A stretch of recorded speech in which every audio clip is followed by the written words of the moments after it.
Hello, everyone. What is going on? It is David Siteman Garland, aka DSG, and I'm joined today by Michelle Anderson. Hello, Michelle. How are you? Great. Nice to see you here, David. And it's funny, we were just joking before this that I feel like I know Michelle, even though this is our first chance to actually talk one on one, because we've emailed. You've obviously been a very active person and create awesome online courses. Your success story has been featured. So I feel like I know Michelle, but I don't really know Michelle. So I'm very excited for this conversation today. So thank you for coming on. You're welcome. Today you find out more. Today we find out more. And first of all, I always have to ask this: where are you coming from today? I live in Vancouver, BC, up in Canada. Okay, very cool. I used to go, of all random things, I used to go to hockey camp in Penticton, British Columbia. Isn't that random? Well, beautiful place. And also Yeah. I've gone boating on, what is it, Shuswap Lake, right near Yes, there. So everybody there you gets go. houseboats there. That's Yeah. it. That's exactly what I did many years ago. So that's my two massive Canadian connections up there to the west coast of Canada. So, as we get started with this, just give us a quick little, maybe Cliff's Notes version about who you are and what you do before we kind of dive into your story and your business and all those things. Give us sort of the Cliff's Notes version. Sure. So I'm a professional classical musician. I play clarinet. I play with some orchestras and chamber music. And I also had been teaching for many, many years. And I'm probably like a lot of typical classical musicians until I started doing the online materials. Nice. And what I find really interesting about this and kind of what sparked this interview is that we're shooting this during the crazy pandemic right now that's going on, and you had a very inspiring post that you made inside of the Create Awesome Online Courses Facebook group where you talked about how because you still perform, correct, as well now, right? And so you were saying that that you're, as a classical musician, you had about 30 performances canceled March to June. Okay, and first of all, crap, right? That sucks. Like, this is happening to a lot of people. And what you said is, some of my colleagues have virtually no income, and this is devastating. They're scared. I have some online musical courses, which happen to be something people want right now. I just logged into my statistics over the past 30 days, almost $20,000 in sales in that past month. And I'm just curious, what was sort of your inspiration behind that post? I mean, obviously this was something very, very important for people to know and understand, but what was going through your head when you were writing that? I think I was on Facebook at the time, and I belonged to a lot of groups where musicians hang out, and just seeing the panic and the fear that's going through this community, because anyone who has a career that depends on large crowds of people is really uncertain right now, whether it's professional sports teams or orchestras. And I just thought, I feel so fortunate that I have developed this other stream. And I see other people in the community just saying, well, I'm having trouble getting my course going. And I really wanted to inspire people that for many, many reasons, it's worth it. But here in this pandemic was a great example of where I'm making more money than I usually do. Yeah, and that's super interesting. And what I find interesting about this for many reasons: one, it's not surprising to me as a kind of a course mentor, because that makes a lot of sense. And what I also love the example of your course is, there's so many different topics out there. I just love, because really you focus on, and correct me if I'm wrong, clarinet for adults and really for beginner, and then you have some more advanced things as well. But that's a really interesting niche and topic. And I'm curious, turning back the clock on it, and when you were getting started with this, you were obviously performing. What was the appeal, or what was the spark that you said, you know what, not only do I want to do, I also want to teach? Where did that kind of start to come in for you? So I've always enjoyed teaching. One thing about music which I like is it's a real mentorship. So I imagine it like it's the old days where you were a blacksmith, and you'd be an apprentice for a while. And I've had great teachers. And so as long as I've been a few steps ahead of people, I think I started teaching in high school, people who were in, a few grades below me. And I've always enjoyed that. And where I decided to shift to online is just where I was in my life. I was a successful teacher, but I was busy. Every day after school, I'd teach for a few hours, every weekend. And then I started a family. And when my son got to the age where he'd be enrolling in school, I realized if he was at school all day, I'd be working all the time when he wasn't there. And so my initial why was, is there something I can do, some way I can reach people without having to spend so much of my hours one-on-one with people? So And go ahead. Yeah. Well, no, I was going to say, my why has more things have added to my why since then, but that was my initial thought is if I want to be a parent and be earning money, I have to find a different way of doing it. And so at the time, the way that you were earning money was obviously if you have a performance, you're earning money, but were you earning money, it was people were hiring you one-on-one just for tutoring and things like that and learning how to play, just like kind of a classical musical teacher situation? Yes. Nice. And now how has your why evolved? So what I found, and so I think initially I just wanted a way to make some extra money and not have to work after school. Sure. And I started by putting up some videos on YouTube as a way to try and attract a following and start my email list. Mm-hmm. And I started getting emails from people from all over the world. I mean, I literally had no idea how many people I would start to reach. And probably at first it was every week. Now it's every day. I get letters from people in just remote places where they have no music teacher around who are really grateful for it. And so it sort of became this mission of, wow, instead of reaching 40 people a week in my home studio, I can reach thousands and thousands of people who don't have access to somebody in person and really make a difference in their lives. And it sort of became a mission of making people happier and doing something they love doing and doing it more easily. Right, and because not only does it scale one-on-one work from your time, right, obviously, because, your time is now one to many, right, but it scales in terms of proximity, and that's something that people, sometimes I forget about that too, like meaning that where people do it and all of a sudden like, oh, I'm teaching someone and they're in India, I'm teaching someone and they're in China, they're here, they're in Canada, they're all over the place, and you just forget that's something that you could never do on a one-on-one scale, regardless of what you're doing. So you decide at this point, turning back the clock, that you're going to go for a course. And I'm curious, there's a lot of different online business models as well. There's lots of things you could do, What was the appeal? Obviously it was a teaching element. Did you like, what else did you like kind of specifically about an online course? Is there anything else that really kind of came in there and said, you know what, this is more the model versus say a membership or anything like that? Did you like the idea that you could walk people through A to Z through a system, or what did you like about that?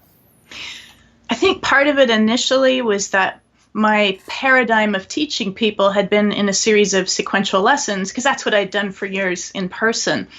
And so at first I thought, okay, well then it should be a 10-lesson course for people who are just learning how to play. That was kind of based on my experience so far. So I was kind of translating my in-person model to an online format.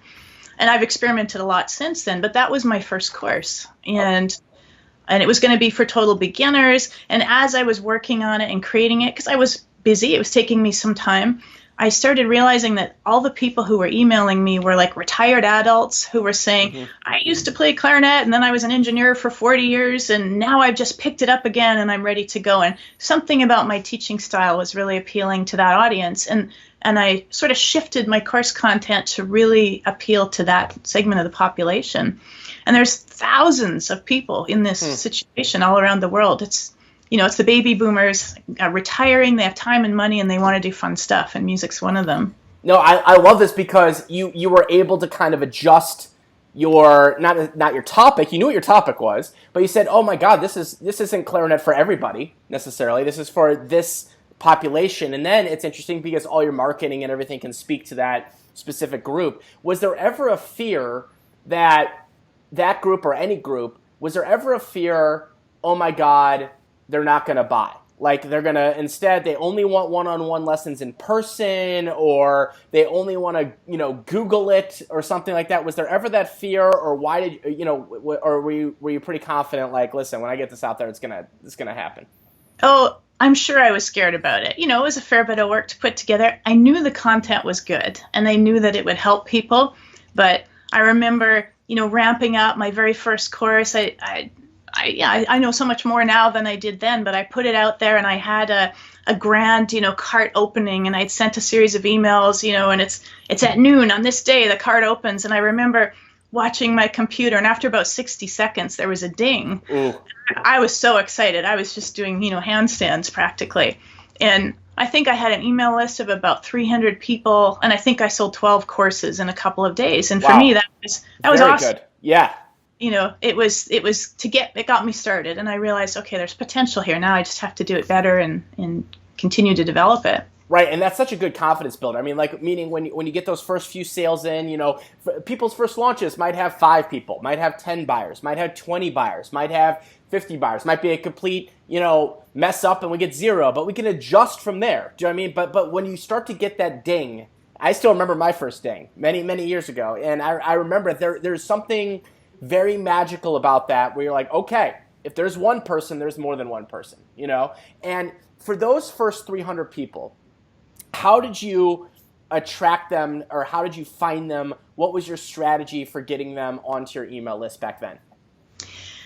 So I decided to put up some YouTube videos, and I think in the music world in particular, that's a really good way to reach people.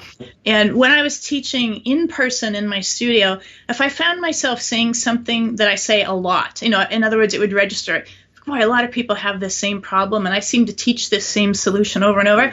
I had a little sticky pad beside me, and I'd pick it up and I'd quickly scroll a note down. And then when my students went home, I would look at it and say, okay, there's a YouTube video. And so I would post a YouTube video that was very specific to one problem that I knew a lot of my potential customers would have. And then at the end, I just had a really friendly, hey, and if you're interested in more trainings like this, join my community, the Clarinet Mentors community, and you'll get a newsletter with free training every so often, whatever it was, every 2 weeks, I think at that time. And that's how people found me. And that's still my biggest way that people discover me, is through my YouTube channel. Wow. So to summarize, really what you did, and what I also love about this is no surprise, you didn't try to do 500 things. Do you know what I mean? You focused here. You knew people like it. And I think that's great too. I mean, I'm not the most musically gifted type of person, but I know that on YouTube that's a big thing. Like, meaning like that's a great place. Oh, I want to search piano, or I want to search this or that. It's a great place for it. So that makes a lot of sense. So you put up videos.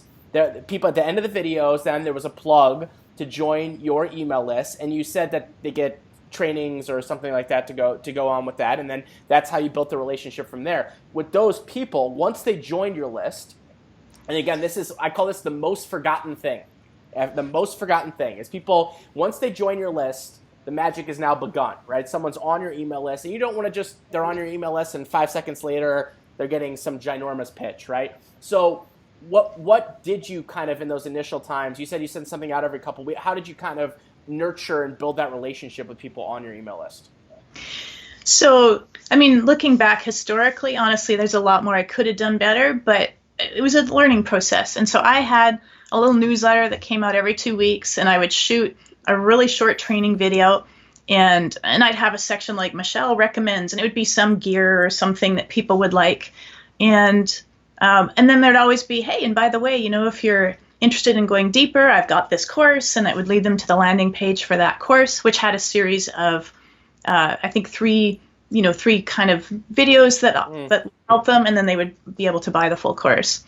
And every time I sent out a newsletter, a couple people would buy the course. And so over time, it just started growing from there. Nice. So it's kind of like its own little mini evergreen funnel, if you will. So meaning people were able to say, hey, if you're interested, go here. But it wasn't just a sales page. It was like another, like, hey, you're definitely interested in this. You get the videos, you get the pay. Oh, beautiful. I love it. It makes music to my ears, no pun intended. So on this as well, so that was like kind of the list building earlier on. You had kind of your content. And when was this, by the way? When did your online journey start? So I started about this time of year, sort of spring of 2012, and okay. I launched my first course in December of that year. Okay, nice. So it's been a while ago. To fast forward to now, I mean, we'll go back into kind of talking courses and different things with that as well.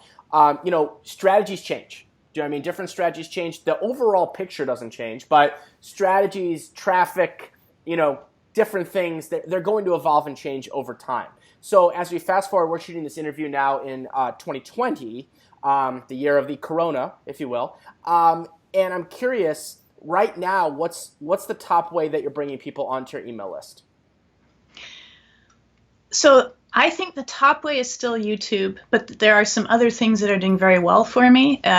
One strategy that, again, I think it works really well for teaching music. It's nice to have a video component because I can demonstrate and people can really relate to that. I started a couple series specifically related to a course that I had for sale, and it was like 15 minutes a day for 5 days. You're going to learn about this topic. And so it'd be kind of me teaching one lesson for 15 minutes, and I went live on Facebook. And the Facebook Lives went viral really, really fast, which was great, and because there's a nice spread out there. And at the end of that, then there would be the offer for my course. So it was kind of like doing a webinar, but I split it up into 5 short sessions. I love it. And there was an email sequence, so they could log in for the whole program, and then they would get the links and times mailed every day. And then later, I was able to turn that into just a lead magnet that I can, run ads to, or I can, in one of my newsletters, I can say, hey, if you didn't see this live, there was this great, mini training, and here it is. You can sign up for it now. Yeah, and that's also something I think people forget, is that live is great. People, we love live. We all love live. Live's amazing, right? But what we forget about is that you can reuse live, right? Like that's why we have the record buttons. That's why we have different things. And it's funny because people always forget. Well, and you could always do that live again if you so choose. But then you can also take it, record it, repackage it, and things like that. So that's really interesting. And that YouTube continues to be a beast for you. Facebook Lives, anything else, or are those kind of your major two, you would say? I'm experimenting with something right now, so I don't know the results yet. But this is pandemic related. I saw a bunch of my colleagues who are isolated, sitting in their apartments, feeling so disconnected from performing and from audience and colleagues. And so they would just post a video of themselves playing their instrument all alone, every single day. And although it was beautiful, it also struck me as very lonely. Right. And I realized that, so say in my field of professional clarinet players, all of the greatest artists in the world have had all their performances canceled and they're all home. And I thought, wow, that's an opportunity. And so I just called a bunch of them or emailed a bunch of them and said, hey, I want to do an online clarinet conference first 2 weeks of May. Every day we have a great session. We just invite everyone in the world. It's just for fun. And we see what happens. And I'm hosting it on my Clarinet Mastery site. And people are loving it. We even had a big wine and cheese opening party. And we had people from 20 countries who dressed up, and we did it on Zoom, and then we just put them in breakout rooms. They got to schmooze with people 10 minutes, and then they'd be mixed into another group. And we're having fun with it. And that's getting so much attention. And I it's an online summit, which I'd never tried before. And it's with all my colleagues are just doing it to reach an audience, to support people. It's kind of a goodwill thing, but I suspect that it's very good for my brand as well. Yeah, I mean, it's one of those things. It's great PR. It's great connection. It's great. Now, do people when they let's say I wanted to attend the event, do people sign up via email or something like that, or do they? Yeah, I created a landing page. Perfect. So they signed up through my site, and then it's like a membership site. So they get a link to when the session is live. The replay video is in their membership area. And I guess the beauty for my business is they still have to log into my homepage where they see some of the other options that are there. But I'm not selling anything on this. This was kind of a goodwill thing. Yeah. But I'm associated with it. Yeah, and not everything has to sell. You know what I mean? That's one of those things that's like, people forget that. It's funny because a lot of people I feel like are on extremes. They either sell every second they get and they don't build up any goodwill or relationships, right? We all know people like that, right? There are people like that. They're just like, you're like, what are you going to sell me right now? And then there's the other hand where they're all about goodwill relationships and are scared to sell. And that also doesn't work because you end up with no business. You just end up with a bunch of people that know you, right? And so there's definitely finding that middle ground and also understanding, something might not serve the purpose of trying to sell right now, but guess what? It's going to help build my authority. It's going to help build connections. It's going to be great content for my audience. It's going to bring in new people. Like there's so many positives to it that, I'm not surprised by that. And it's interesting watching creative people like yourself when we're at home like this, stuck at home, literally. Sometimes some of the great creative things come out of it. It can be challenging, but it's so true. I mean, that's something you probably drummed up literally while sitting at home, right? Absolutely. It was sort of in response to these conditions. Is there something I can do that would create excitement, build community, add value to my community? Makes a lot of sense. I want to go back to something you just said about selling. Actually, something your course really helped me with is that I was kind of scared to charge much when I first started. And I have this clear memory of, I think I bought your course right before I wanted to put out my second course. And so I was looking for new ideas. And I think I was driving to a family holiday on this cold winter prairie, and it's just this bleak thing. And I was listening to a podcast you did with Pat Flynn, and you were talking about, charge yourself in the top 10% of your field. And I thought about that so much. And at that point, hardly anyone was selling clarinet lessons online, but I looked at people who were doing piano or drum or something, and part of me felt guilty. It was just like this starving artist mentality.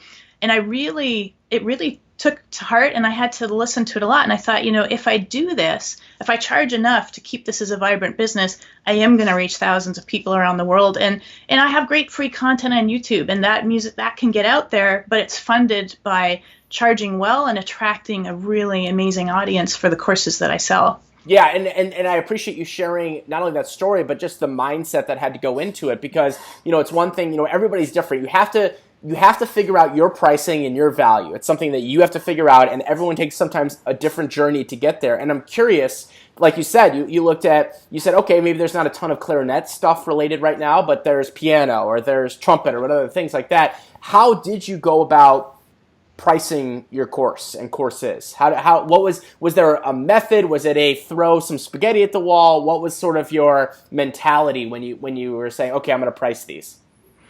It's shifted a bit over time, but I think that I looked at some of the other online courses that were out there, and without knowing too much of the qualifications of who was teaching them, I thought, I actually am convinced that I have great value for people. I'm just going to price it, not quite as high as if someone was coming to me one-on-one, but equivalent to what people would pay for, maybe someone who is a general teacher who's not super qualified, who's teaching music lessons. And I realized that I really had to be clear that price issues was my issues and not my customer's issue. And that what my customers wanted was a system to make them better and to make it easier and to save them time. And that was worth money to them. They're not comparing me to how much would it take if I had to drive to some music studio down the street. They're just wanting what I have to offer. And that was a really freeing, mindset, if that makes sense. Yeah. I'm giving them value. It doesn't matter what other people charge or how it compares to other things. Is it worth it to the person who's going to buy it? Yeah, and it's funny that it all started, though, with your confidence, and in the way it should. Like, what you can do, what you've done. And it's funny, I think a lot of people that struggle on that pricing or on that value, it's an inward thing for sure. Like, people are like, I just, what I mean? Like, I saw someone, I think, recently that had a little stiff talking to in the Create Awesome Online Courses Facebook group, where someone was charging $29 for something that needed to be a lot more. And by the way, sometimes $29 is great for a particular market, not this one that he was in. And I just kind of said, like, listen, I think you're devaluing what you do and what you're offering. And I think that's something a lot of future course creators, current course creators need to really think about when it comes to that. And I think you end up and for many reasons, you end up getting better students. You end up there's a lot of good things that come from that as well. Now, here's a question with because how many courses do you have right now? I don't know. Yeah. Off the top of my head. That's fine. I have a variety of different things, right? So I have some standalone courses. I now have like a monthly coaching program where I do group master classes, and I have one subscription thing where I put new content in every month. So I have a variety of things. Sweet. So you got the triple thing going on, and what's interesting is that a lot of people, it makes sense for what you're doing, and I think that's the nice flexibility about courses. Meaning, some people they're going to kind of ride or die with like one major flagship course, and that's it. Some people like yours, it makes a lot of sense for what you're doing. You get the mastering like high notes, you got different things that you can do, and then you have the coaching and the mentorship on the side, which also makes sense. We can talk a little bit about that as well. My question is on the courses. Obviously, a big element of courses, the meat, the potatoes, everything combined is the content, right? So meaning teaching people what to do. And then on top of that, you have other things that are important, whether it's support or downloads or other things like that. And I'm curious for you and in your industry, have you noticed there's anything that says, hey, guess what? This separates this from just a free video that you can go watch somewhere or something like that. Is there anything that you've said that, hey, this has added a lot of value that people have really liked? Gosh, that's a great question. I think that ultimately any any free stuff I have out there, if it's a mini training or a lead magnet to a course that I sell, it has to make a difference to people pretty quickly, pretty obviously. So it has to be great content. And I've looked at some of the other, I don't have many competitors, but I looked at one the other day that's on a site, and the tagline was something, in 5 hours, you can go from beginning to professional. And I just, and the course is $29. And I just think, even if someone knew nothing about clarinet, I don't think that's a believable offer. You know, I think anyone knows anything that's going to take some time to master, more than 5 hours. And so for me, I think on my YouTube videos, I really do make sure that it's one concrete point that people can try out and put into action, and they're going to get results from it. And that is what sells people into my programs. Yeah, and do you also have, like, do people get, like, a community aspect of the programs as well? Like, is there a Facebook group or something like that? You know, I don't have an active Facebook group. I've tried. I do some group coachings where then in a membership area, people can support each other, and they're very supportive of that. So it's similar. Yeah, we always say that, you know, that's not, you know, a lot of people do Facebook groups, some people don't, but I think the key is just that people are supported, obviously, in some way, right, beyond, like, the content, and that makes a lot of sense. And yeah, it's interesting that, you know, the hypey marketing, you know, every industry has got that hypey marketing. You want to go into my industry, you want to go down a nightmare path of hypey marketing. You can see people, like, you know, how to create a course, even if you don't know anything, you don't know technology, you have no expertise, you have no audience and no money. In 5 minutes, you'll make $1 million, right? You know, and the problem with those is that, and this is the same with music, this is the same with everything, if you market like that, you will attract the wrong people. I mean, good luck. You might get some of them, but they will be nobody you want to work with. I can promise you that right now. And they're not people that are going to come in and get results. They're not people that they're the opportunists, not the people that really care about this. And I've noticed, you know, as marketing becomes more, for lack of a better term, like genuine, or you really trying to go after the right people, that's when the message, you get the right people, and you don't get those people like that, which makes a lot of sense. Now, also, what was I just going to say about, I had a question about inside the course, or what was it? And I got to think about this structurally. So you have your courses, programs, and then you've added a couple other things as well. Can you tell us a little bit about what's the subscription and what's the coaching program? Sure. My favorite thing that I've started doing this year is when although my products are available evergreen, sometimes I'll do a launch on a particular product and try and have some other bonus things that support it. And one of my favorite things lately, because I no longer teach a whole bunch of people in my own home and I have more time, I realized I was missing a bit of that direct contribution to people. Because I know when I put my course out online, it's great, but I like seeing someone have the aha moment. So my latest thing is I'll have a course, I'll offer it for launch, and it might come with 10 weekly courses where everyone who's in it, we have a group coaching session and big spirit of community. And that, they get 10 weeks of training. It sort of shows up as another product in the membership area. So they have the basic course, and then they have this 10-week of live coaching. That's just an hour of me a week. People can have their instruments out and get feedback from me. But we have so much fun, and it's very motivating because I'm able to say, wow, in 4 weeks, oh my gosh, have you ever improved this? And we still have 6 more weeks. Guess what you're going to do? And those videos go in there, but then when the 10 weeks is done, then I can do it for another product, right? And some of the same people might go into the next group as it comes up. So that's what I'm experimenting with now. But for a while, I've had 2 calls a month where people can, it's group coaching, and like 4 or 5 people sign up for a mini lesson. Everyone's there. Everyone can ask questions. I have show and tell, so people, if they've discovered something fun, they can show it to the community. That has a really big community aspect to it because I've been doing that for about 3 years. So a lot of people have been in there since the beginning, and they know each other, and it feels like we're all in one room, even though it's many countries at once. And I have the hardest one for me is I have a membership site where I just take like 2 pieces of music and shoot a video on, here's how you can work this. Here's what it sounds like. Here's some things to do. But for me, because I have a busy life, it's hard for me to pump content in there regularly. It's easy to do the coaching because I just show up and say, hello, let's work on this. Yeah.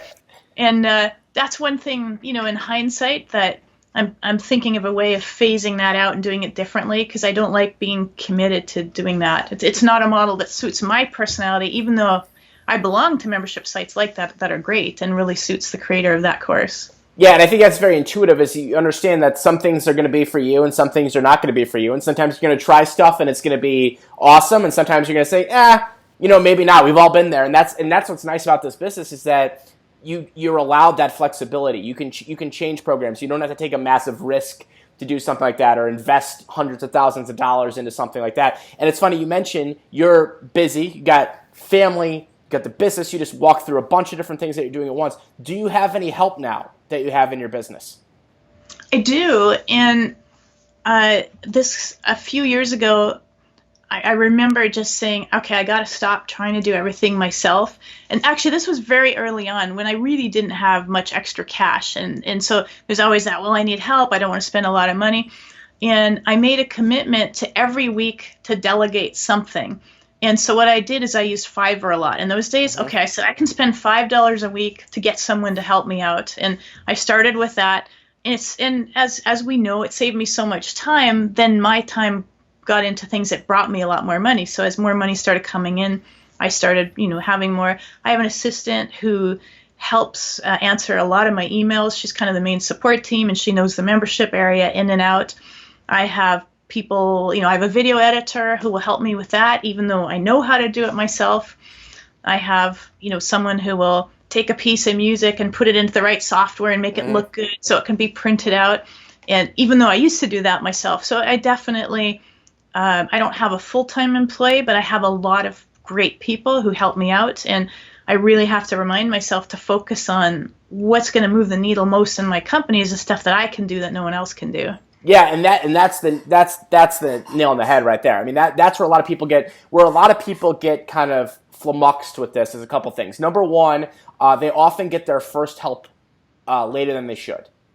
Right? Like meaning a lot of people, if you ask them and you say, oh, I've got this great assistant or I've got this great editor, or I've got this great this or that. Oh, I wish I would have hired them 6 months earlier, 8 months earlier, a year earlier, something like that. And we're all there because, we all think we could do it ourselves. And a lot of times, and by the way, yes, of course, when you're starting, sometimes there might be $0 you can invest it. But at some point, there's a time. Then people are like, okay, I wish I just would have understood I need to train this person versus me still trying to do stuff, even though I got someone, right? And the other thing is what you just mentioned is knowing where your value is and what you should be doing, which is not only things you should be doing, but sometimes there's stuff, obviously that you don't like, you get rid of that, right? But then there's also sometimes stuff that maybe you do like, but you're best not served to do it yourself.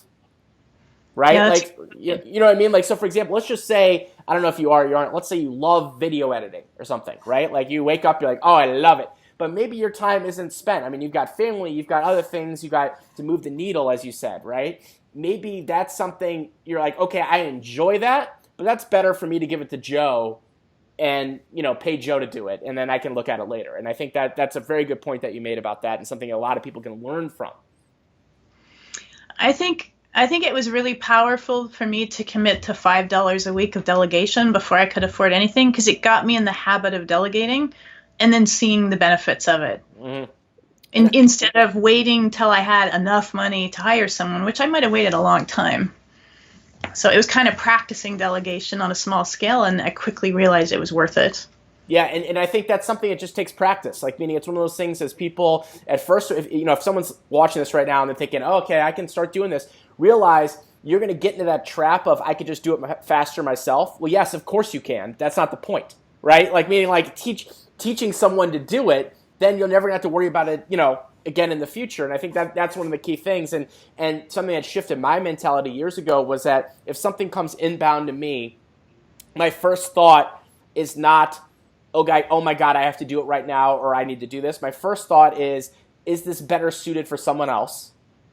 And then if it's not, then it ends up back on me. But I'm saying I have that kind of mentality, which makes a lot of sense. Now, on the tech side for you, just curious, because everybody's different when it comes to the world of online courses. And we're not talking about specific brands or anything like that. I'm talking about your skill set. When you got into this, right, you're someone that was doing one-on-one coaching, you're performing. Were you also someone that could create websites and do different things, or did you have to figure that out, or what was sort of, did you outsource it? What was sort of your technological skills as you went about this? Do you know, maybe because I was feeling like I didn't have much money to put out there, I learned how to do stuff. And so I, bought some software and made my own first website. It wasn't pretty, but it worked. And my very first course, I bought this software, or I think it was like for $39 you can put one course up, and for $79 you can put as many as you want. And I bought the $79, and it worked great for 6 weeks. And then PayPal changed some configuration, and the course totally didn't work. Uh-oh. And it was just a nightmare because I had already had customers, who had courses on there. And then I switched to a third-party platform, which seemed expensive to me, but it made my life a lot easier. But I did a lot of things I learned to do myself, and now there's so much out there where it's so easy just to plug into. If I were starting again, I would never try and do it all on my own the way I did. Yeah, and a lot of times, so I think that's a common thing for people starting. Some people start and they might have this like big tech team. I don't know, but they're few and far between that I've ever seen when it's, especially in the first few years, meaning a lot of people are just like, all right, we got to grind this out. And you're right. The tools have become nothing but easier, nothing but less expensive, nothing but simpler. I mean, you go back to my days, early like 2008, 2009, you had to be like, Albert Einstein mixed with the tech nerd to try to put it together. Do you know what I mean? And it's just not the case now, which I love when it comes to this. So just a couple more questions. One is, and this is a tricky one. This is a tricky question a little bit. If you're to go back, as you go throughout your business over many, many years, of course, there's mistakes, there's challenges, there's stumbling blocks, there's anything like you go back and, oh God, is there anything you could point to that maybe we could all learn from, of something that you would either do differently or a mistake that was overcome or something like that in your business? Yeah, absolutely. I think when I started, I thought, okay, I'm going to do a course for beginners that's 10 weeks long, boom. And then I thought, and then I'll do the advanced course where I put in everything they need to know after that. And so I created this ridiculously huge course, and I had a bunch of beta testers in there, and it took me a long, long time to make it. And they just said, this is just way too much. Like, we're lost, we just don't know what to do with this. And that was great feedback. Mm-hmm. And I realized I had to split my second course into 6 smaller courses. And even then, I think I was guilty of just doing too much. So I would really simplify my model, just keep and I think, you say the magic number is 12, right? Mm-hmm. Is that right? Okay. Oh yeah, that's me. 12 or less. Absolutely. Yeah. And I did too much. And I think my mentality was, well, the more I give them, the better, but you can't overwhelm people. So I'm very aware of that now. I've shifted that to just much, much simpler. And then people get the satisfaction of finishing, and they get a charge out of that. And then they can always go do something else later if they want to. But yeah, I just did too much content, too much stuff. It's doing a disservice to overload people. Right, and it's funny because we think at the time that we're doing a service, but it ends up being a disservice, right? Because the magic number you said is 12, meaning I always say in your courses you should have 12 or less modules in your course. And if you get more than that, people don't finish it, people don't want to buy it, it's overwhelming. And it's funny because like a long, long time ago, we're talking about over a decade ago, that was the commonplace thing when it was online courses. The early days, people tried to pack them with everything that they knew in the history of the world, even if it had nothing to do with their online course. So meaning you would have a clarinet mastery course that would also teach the flute and also have lessons on how to have your dog sing. I don't know, all jammed into one thing. It made no sense. People want the result. That's what they want. They want to get through. They want to get the result, and that's what's true. So final 2 things. Number one, you mentioned the this kind of summit thing you got going on. That's awesome. That sounds super killer. What else is on the agenda for the upcoming, at least near future for you? Is there anything particular you're focusing on, or any kind of stuff that you're really working on over the next few months? Yeah, it's a great question. I think I've filmed most of the how to play clarinet courses that I want to film. So I'm looking for other ways to engage people, and if travel comes back in a big way, I want to have a clarinet cruise to engage my clients where everyone comes and does, a cruise together, and we have guest artists and music. A real bonus for me that I hadn't anticipated in putting my stuff out there is it's raised my profile so much in the world of clarinetists, and I get invited to participate in really high level events that I would never ever have been invited to had I just carried on as I was, and it's really fun for me. So me creating a summit right now where I can call up some of the world's greatest players, it's because of the work I've done on creating my community and my online presence.